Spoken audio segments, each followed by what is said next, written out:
This is Daniela Cambone for StansberryInvestor.com, and welcome to our summer series here. My guest today is Simon Dixon, founder of Bank to the Future. Simon, thanks for helping to kick off this series where I've asked some of our fan favorites to come back for a mid-year touch base. So good to see you. Yeah, good to see you too. Delighted to be back. Yeah, we have a lot of ground to cover today. You are one of the greatest Bitcoin experts out there.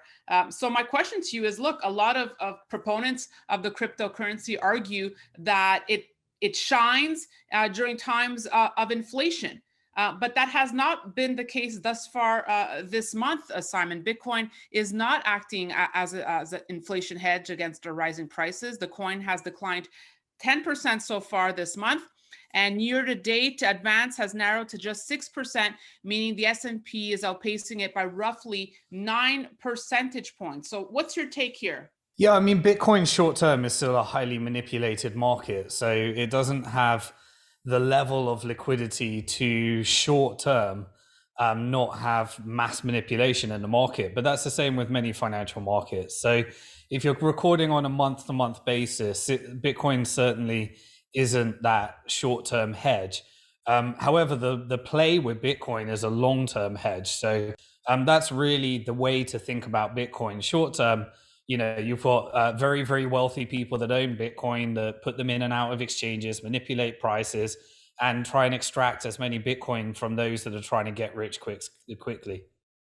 So to that point, if it is a long-term play, I'd love for us to talk about Bitcoin in a retirement portfolio now, because a recent article and research from the Wall Street Journal found that more and more folks are curious or looking to add cryptocurrencies to their retirement portfolios. In fact, a recent survey of more than 500 financial advisors conducted by the Financial Planning Association found that 14% of advisors said they use or recommend cryptocurrency. That's compared to just 1% last year. So a huge jump here in interest in Bitcoin in a retirement portfolio.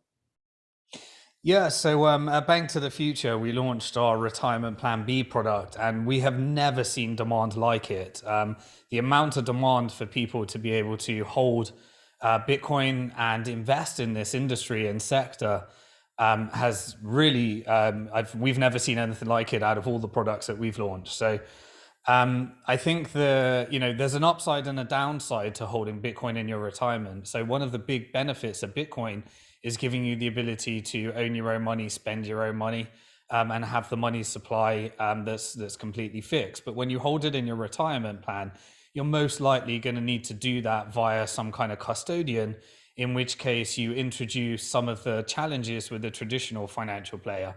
The good thing about holding it with a custodian as opposed to a bank is that they have a legal and fiduciary duty not to rehypothecate and reuse, but you're still holding it with a third party. So that's one of the first things to think about with Bitcoin. The other things to think about is you could go as simple as you want just by putting some Bitcoin.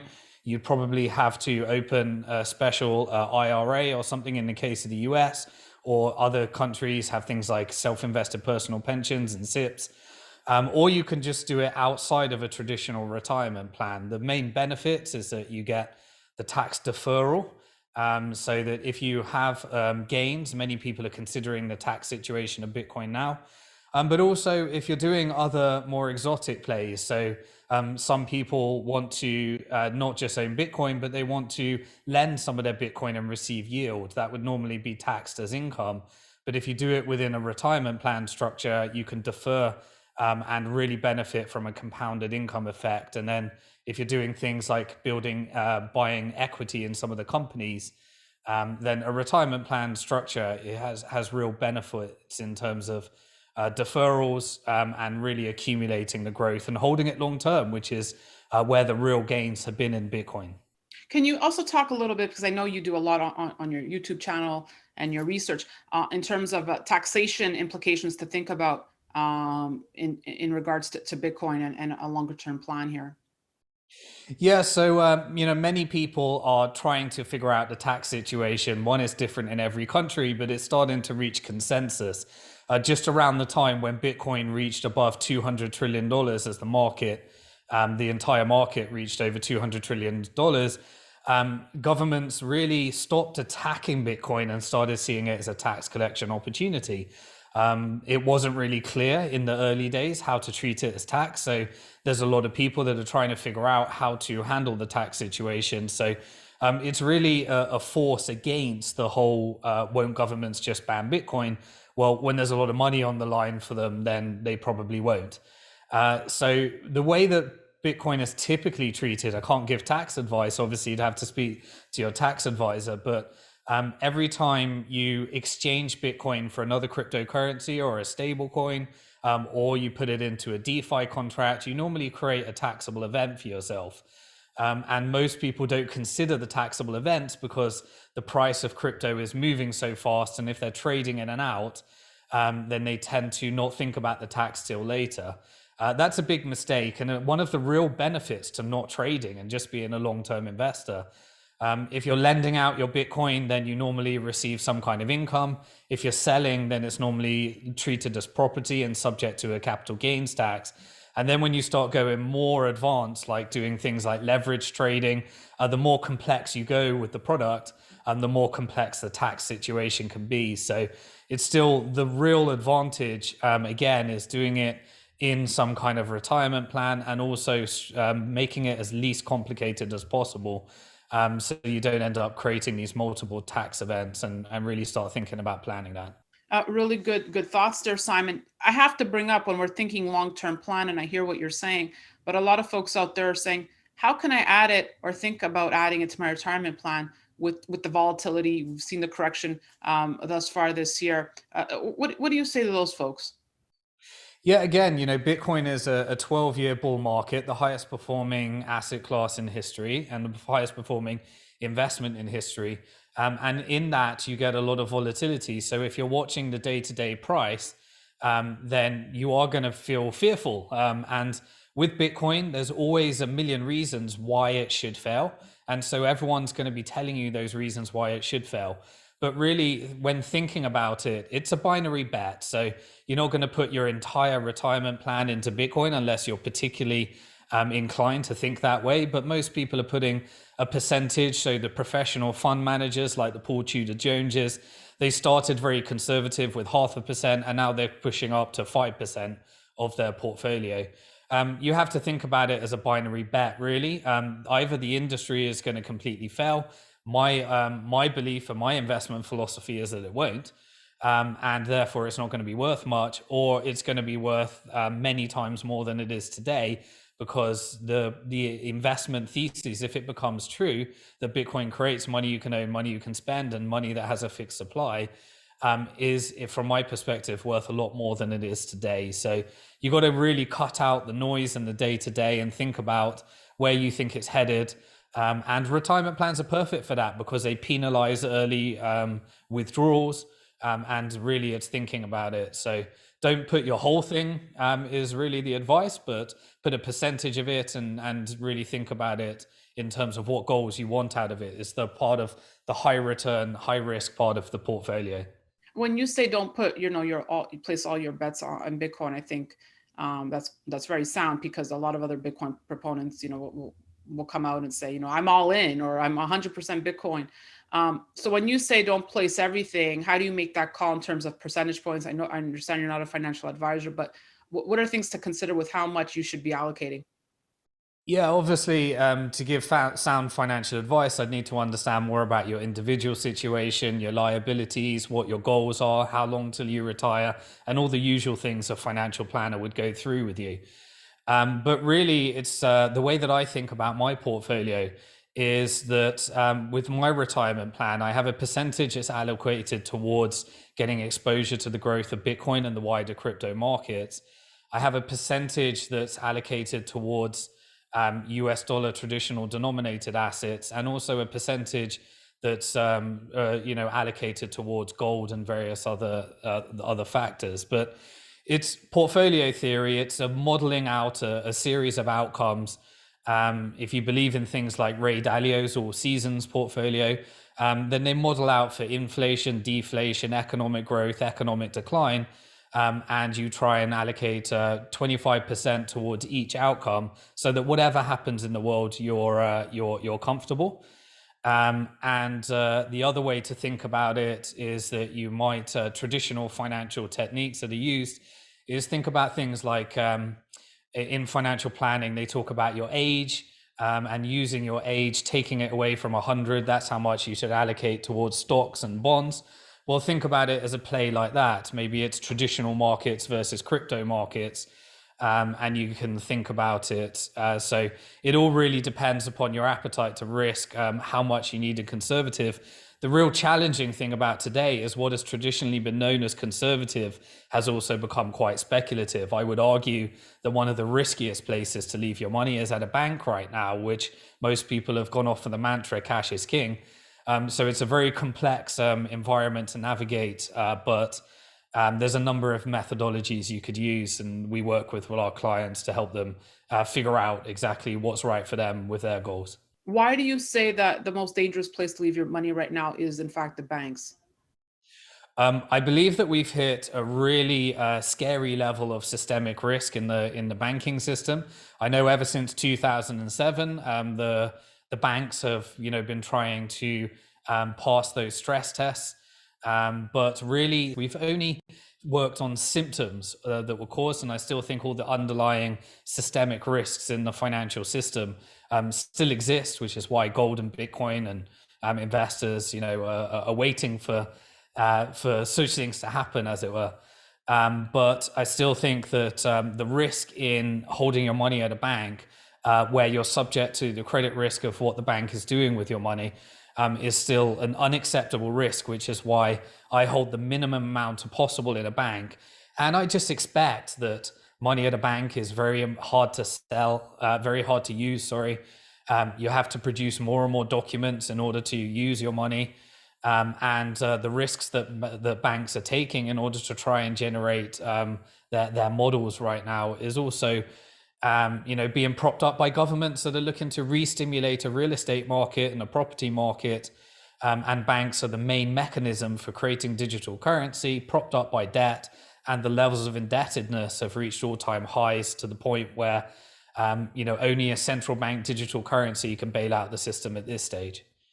Okay, and we're going to get back to that point. But you mentioned the stress test. We saw the results of the US banks now. They passed the test. Do you not believe the test then? I do believe the tests, but the challenge is what they're doing with those tests. So most of those toxic assets have been rehypothecated across to selling to your pension or selling to your hedge fund. So it's just the risk in general that if you think about things like FDIC insurance, it only covers less than 1% of the entire deposits it's meant to be insuring. So one credit card crisis, one student loan crisis, one real estate correction, a moment of deflation, an increase in interest rates can really knock the domino effect in place that has knock-on effects to your deposits, as we saw in the last time the dominoes were hit in 2007-8. I want to get back to your point about the digital currency. So much talk surrounding this now. Why do you say it's the only thing that can save the system right now if we were to see a Fed coin or ECB coin? Yeah, so from my perspective, we're at the end of a large debt cycle, and individuals are maxed out as far as they can go. Businesses are maxed out as far as they can go, particularly small businesses. Large businesses are leveraging the financial markets in order to access cheap credits to buy back their stocks, which is meaning that there's somewhat of a wealth effect in the stock market. And governments are maxed out. So really, it's all on central banks. The entire economy has moved to a central bank-led economy. It used to be that central banks would try and manipulate interest rates in order to control how much digital currency the banks create every time they issue a loan. But now it's really rendered ineffective. The only real way to do this is to over-leverage the economy. And then when the banks hit that systemic risk event, let the bank go bust and exchange it for currency that was created by a central bank. And this is where I think everything goes. It's the only card left, the trump card, as it were. But it's the only card left in order to rehypothecate the system without, trying to increase interest rates, except that we need a deflationary effect in order to unwind this rich-poor divide. You either take that route, or you take the second route, which is more control, less privacy. It meets their agenda and their goals in order to control every single facet of money. I expect, universal global taxes on all payments, as a counterforce to the fact that everybody's global now. The murkiness of borders are causing huge problems for governments. And so the only way to really reverse those effects and keep the model sustaining, let banks go bust, don't let people lose their money. Rather than a bail-in, just bail out with central bank digital currency, and then implement global taxes where you can control every mechanism and facet of fiat currency that's now created as a central bank, rather than this debt effect of having retail and commercial banks create the digital currency, Wow. which is the system we have now. Let banks go bust. Simon, a lot of good stuff to unpack there. I want to get back to your point about, I want to bring back the point about the Fed digital currency and bring it back to Bitcoin, because opponents of Bitcoin will use that as an argument against the crypto, saying, if the Fed is planning to roll out a digital dollar, if, like I said, the Euro, China, other central banks, that this will go against Bitcoin. Why? They'll do anything in their power to bring down Bitcoin. So what's your answer to that? I don't see that in reality. What I see is a bunch of governments that want to get the tax collection off the growth of this industry. If they were going to take it down, the time to take it down was when it was a lot smaller and a lot less significant. Now there's a ginormous leap of money for them to collect upon. And as the market cap gets bigger and bigger and bigger, there's a bigger honeypot for the governments to try and collect. So I don't really see the same things that people are fearing. In terms of Fed coin being a competitor to Bitcoin or something that it wants to take down, really Fed coin is a mechanism for getting money into exchanges. And remember, we already have digital currency. It's just who creates it that's changing. At the moment, the digital currency, the Fed coin, is created by private banks and is backed by debt every time they issue a loan. There's no radical shift here in terms of what's actually happening, because almost 97% of dollars are already digital. What they are doing, which is radical, is changing who creates it and who benefits from its creation. And so when the Fed decides to actually create the money supply rather than allowing the commercial banks to do it, and then try and control how much money the commercial banks create, it doesn't change the fundamentals of, it's just who creates it and who benefits from it. So I don't see much of a shift in terms of behavior with Bitcoin. What I do see is that it actually it makes the need for Bitcoin more easy to understand, because when you implement the complete censorship with your Fed coin, when you implement the complete control with Fed coin at the central bank rather than having a bank in the middle, and when they print it excessively and based upon artificial intelligence and fiscal and monetary goals, not just monetary policy, less independent, then I think that it really drives the need for owning your own money, spending your own money, and having a money policy that can't really change. So I don't see those same things that are acting out in reality. I know there's a lot of central bankers that are very hostile towards it. But those are the countries which are going to, the ones that are the most hostile are the ones that are going to have the most challenges when other countries in upcoming currency wars put some of those Bitcoin on their balance sheet, and they see the difference in effect when people are holding dollars on their balance sheet versus Bitcoin on their balance sheet. Simon, I want to talk price now. I understand long-term is really your focus and you don't get bogged down by the day-to-day movements. But here we're close to a key technical level, and there's concern that should we reach 30,000, there could be a major technical sell-off. How do you see that? Yeah, I mean, I don't do short-term price too much, but I'd expect to see a correction. I hope for a correction to approximately 20 to 25,000, so that all those people, when it was up at 65,000, said if it crashed to 20,000, I'd do anything to get in. But the reality is that those people won't get in because they'll be fearful that it's failing. But the lower the price goes, the better for the long-term accumulator. the better for those that didn't get the opportunity to get in at the highs when everybody else is buying. And that's exactly what we're seeing when you analyze the on-chain. You see that those that own more than 1,000 Bitcoin are sucking up all of these Bitcoins from people that own less than 1,000 Bitcoin. So this is just a redistribution to the ultra wealthy that's happening at the expense of people that are being fearful and looking at the short-term prices.